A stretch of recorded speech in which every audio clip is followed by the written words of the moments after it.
గోవింద గోవింద తిరుమలకు వెళ్ళిన ప్రతి భక్తుడు ఈ వాక్యాన్ని పలుకుతాడు. కానీ ఒక చిన్న డౌట్ వచ్చి ఉండవచ్చు అందరికీ. వెంకటేశ్వర స్వామిని గోవింద అని ఎందుకు పిలుస్తారు? ఈరోజు ఈ విషయంలో ఉన్న గొప్ప అర్థం తెలుసుకుందాం రండి.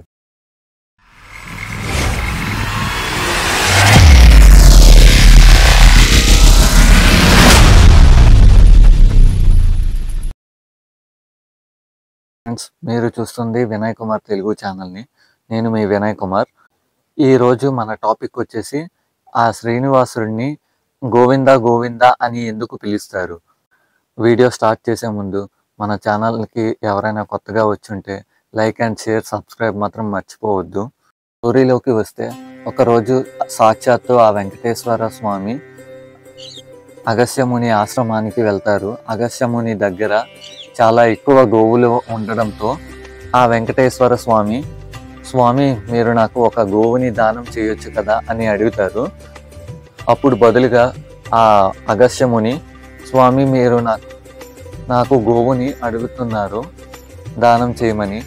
దానం చేయడానికి నాకు ఏ సమస్య లేదు, కానీ గ్రంథాల ప్రకారంగా సతీ సమేతంగా వస్తే నేను ఖచ్చితంగా మీకు దానం చేస్తాను అని అగస్త్యముని బదులు చెప్తారు.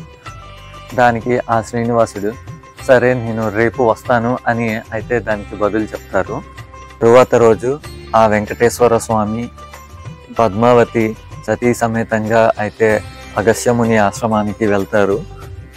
అక్కడ అగస్త్యముని శిష్యుడు అయితే ఉంటాడు.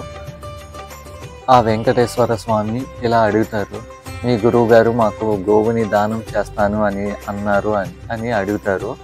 దానికి శిష్యుడు, మా గురువు గారు ప్రస్తుతం ఈ ఆశ్రమంలో లేరు, బయటికి వెళ్ళారు అని చెప్తారు. గురువు గారు అతనికి ఏమీ చెప్పకుండా చేయకూడదు అని చెప్పారు, అలా చేస్తే అతను కోపపడతారు అని శిష్యుడు బదిలిస్తాడు. అది విన్న ఆ వెంకటేశ్వర స్వామి, పద్మావతి ఇద్దరూ తిరిగి వెళ్ళిపోతుంటారు. కొంత సమయానికి అగస్త్యముని ఆశ్రమానికి వస్తారు. అప్పుడు శిష్యుడు గురువు గారికి జరిగింది మొత్తం చెప్తారు. తరువాత అగస్త్యముని ఒక గోవుని తీసుకొని ఆ శ్రీనివాసుడి వెంట పరిగెట్టుకుంటూ వెళ్తాడు. అప్పుడు ఆ అగస్త్యముని, స్వామి గో ఇంద అని అంటాడు. గో అంటే ఆవు, ఇంద అంటే ఇదిగో, రెండు కలిపితే గోవింద అని అంటారు. అప్పటి నుంచి ఆ శ్రీనివాసుడిని గోవింద అని అయితే పిలుస్తుంటారు. That's all for today guys. ఈ వీడియో మీకు నచ్చినట్టయితే లైక్ చేయండి, షేర్ చేయండి.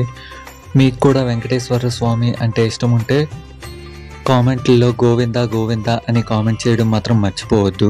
నెక్స్ట్ వీక్ సరికొత్త డివోషనల్ స్టోరీతో మళ్ళీ మీ ముందు ఉంటాను. అంతవరకు బాయ్ బాయ్.